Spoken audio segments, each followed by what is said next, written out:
Trauma still बेरंग इस episode में आप देखेंगे कि किस तरीके से एमा को जलील करके यहाँ से जाने के लिए कह दिया जाता है।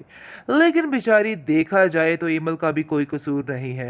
लेकिन शहरयार उसकी कोई बात मानने को तैयार नहीं है। उसने बड़ी दुहाइयाँ दी, बड़ी सफाइयाँ दी कि मुझे किसी बात का इल्म नहीं था। लेकिन शहरयार एक ही बात पर अटका रहा और कहता रहा कि मुझे तुम्हारी किसी बात पे कोई भी यकीन नहीं। आप सब लोग मिलकर झूठ बोल रहे हैं ताकि तुम मज़ीद इधर रह सको और मज़ीद मेरी आंखों पर पानी फेर सको। लेकिन देखो, मैं तुम्हारी किसी बात पे यकीन नहीं कर सकता हूँ। खैर, आप देखेंगे कि बेचारी का लाख कहने के बावजूद भी शहरयार ने उसको नहीं रोका है और उसको जाने के लिए साफ साफ कह दिया है। बड़ी खुश हैं जी बाकी सब घर वाले कि उनका एक पत्ता जो है वो साफ हो चुका है और वो सोच रहे हैं कि जल्द ही एनी भी इस घर से बाहर होगी।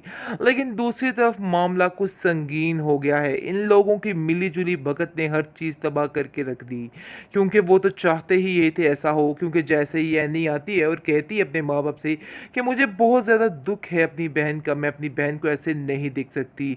मुझे पता है कि उन लोगों ने बहुत ज़्यादा जलील किया है हेमल को, लेकिन मैं कभी भी ये चीज़ नहीं भूलूंगी और कभी भी किसी को इस चीज़ के लिए माफ़ नहीं करूंगी। उन लोगों ने बहुत गलत किया मेरी बहन के साथ और आयमा को मैं कभी उस घर में सुकून से नहीं रहने दे सकती हूँ। क्योंकि जब जब मैं आयमा को देखती हूँ मुझे काफ़ी ज़्यादा परेशानी शुरू हो जाती है। एमल गुस्से से आ जाती है और कहती है कि खबरदार, तुमने मुझे अपनी बहन कहा। तुम जैसी बहनें ही होती हैं जो घर को बर्बाद करके रख देती हैं। तुम तो शुरू दिन से ही मेरे पीछे पड़ चुकी थी और देखो तुमने आज भी वही किया। उन जैसे लोगों के साथ मिलके उनकी जैसी हरकतें शुरू कर दी हैं और देखो तुमने किस तरीके से मेरे घर को बर्बाद करके रख दिया। मुझे तो यकीन ही नहीं हो रहा कि आखिर तुम बहन हो या फिर कोई चुड़ैल हो। खैर, उसको बुरे तरीके से जलील कर रही है। लेकिन अब देखेंगे कि कहता है एमल का बाप, खैर उसकी तो सुन लो कि आखिर वो क्या कहना चाहती है। तुम इतने बड़े बड़े फैसले आखिर खुद से कैसे ले सकती हो? खुद से सारी बातें किस तरीके से कर सकती हो? देखो, थोड़ा सब्र तो हम्मल से काम लो। मुझे लगता है कि हमें एनी की बात को गौर से सुनना चाहिए। वो कह रही है कि तुम डॉक्टर के पास जाकर सारी तसल्ली खुद कर सकती हो और तुम जाओ उसके साथ और जाकर पता करो। पता नहीं क्यों मुझे ऐसा लग रहा है कि एनी झूठ नहीं बोल रही है। लेकिन दूसरी तरफ फाखरा बेगम डट के बैठ चुकी है और कहती है कि अब दोबारा एमल इस घर में नहीं दाखिल होगी। बस मैंने ये तय कर लिया है कि वो अब इस घर में नहीं आएगी। उन दोनों बहनों ने मिलकर जो भी गेम रचाई है उसको मैं कभी भी कामयाब नहीं होने दूंगी। बस मैंने ये कह दिया है कि अपने दिमाग को दुरुस्त कर ले और अपने दिमाग को ठीक करके रखे, क्योंकि ये सारी बातें नाकाबिले बर्दाश्त हो चुकी हैं और अब मेरी भी बस हो चुकी है। इसलिए मज़ीद कोई भी टेंशन मैं नहीं चाहती। शहरयार, ये बात जहन में रखना। और अब तुम्हारे पास एक और भी तुम्हारी बीवी है और तुम्हें सिर्फ और सिर्फ उसका ही ख्याल रखना है और इस एमल को अपने गले में से उतार के फेंक दो, क्योंकि ये लड़की कहीं भी रहने के काबिल नहीं। और मैं अफ़ान को भी कहती हूँ कि अफ़ान, तुम्हें भी अपने आप को ठीक करना होगा और इस लड़की को यहाँ से जाने के लिए कहना होगा, क्योंकि इस लड़की का यहाँ पे रहना बिल्कुल भी सेफ़ नहीं है तो वो उसी की ही बहन। लेकिन अब देखेंगे कि दूसरी तरफ एमल जो है वो एनी के काफ़ी ज़्यादा खिलाफ हो चुकी है और इसको कहती है कि मुझे यकीन ही नहीं आ रहा कि आखिर तुम किस किस्म की बहन हो। काश मैं तुम्हारी बातों का यकीन ही ना करती तो इस तरीके से जलील ना होती। मुझे बेहद अफसोस रहेगा तुम्हारी सोच पर कि तुमने क्या किया है मेरे साथ और क्या नहीं। खैर, एनी उसको कहती है कि देखो, मेरी बात पे यकीन करो कि मैंने ऐसा कुछ भी नहीं किया है। तुम्हें सिर्फ और सिर्फ गलतफहमी हो रही है, इसके अलावा और कुछ भी नहीं है। अपने दिल से ये सारी बदगुमानियां निकाल बाहर फेंको। ट्रॉमा स्टिल बेरंग इस एपिसोड में आप देखेंगे कि किस तरीके से एमा को जलील करके यहाँ से जाने के लिए कह दिया जाता है। लेकिन बेचारी देखा जाए तो एमल का भी कोई कसूर नहीं है।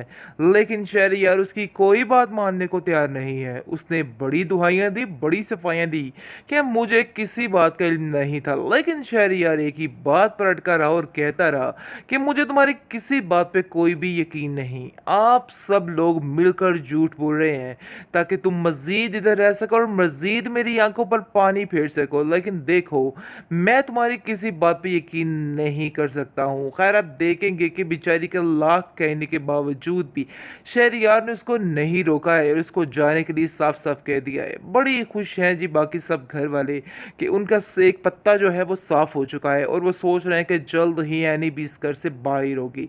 लेकिन दूसरी तरफ मामला कुछ संगीन हो गया है। इन लोगों की मिली-जुली भगत ने हर चीज़ तबाह करके रख दी, क्योंकि वो तो चाहते ही ये थे ऐसा हो, क्योंकि जैसे ही एनी आती है और कहती है अपने माँ-बाप से कि मुझे बहुत ज़्यादा दुःख है अपनी बहन का, मैं अपनी बहन को ऐसे नहीं देख सकती।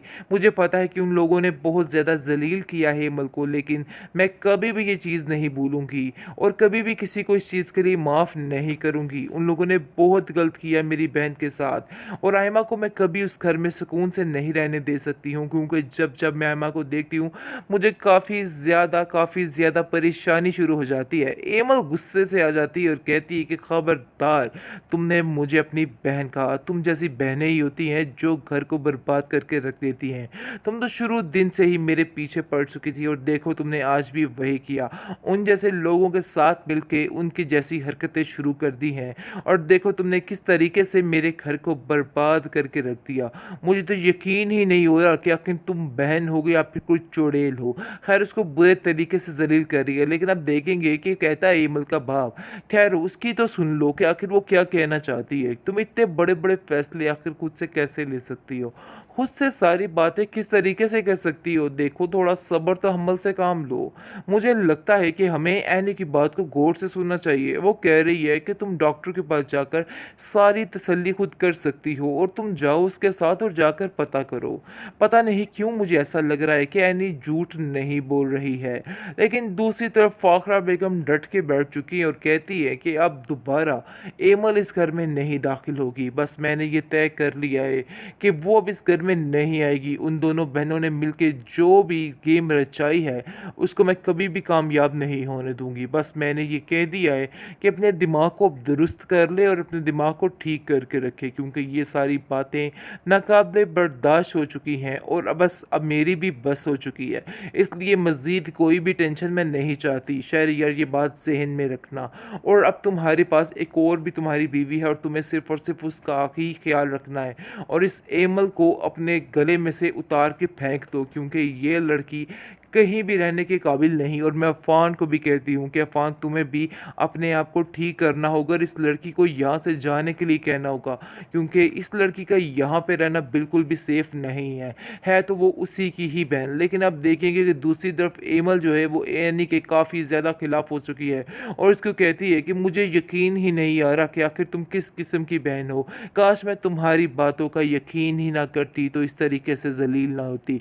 मुझे बेहद अफसोस रहेगा तुम्हारी सोच पर कि तुमने क्या किया है मेरे साथ और क्या नहीं। खैर, एनी उसको कहती है कि देखो, मेरी बात पे यकीन करो कि मैंने ऐसा कुछ भी नहीं किया है। तुम्हें सिर्फ़ और सिर्फ़ गलतफ़हमी हो रही है, इसके अलावा और कुछ भी नहीं है। अपने दिल से ये सारी बदगुमानियाँ निकाल बाहर फेंको।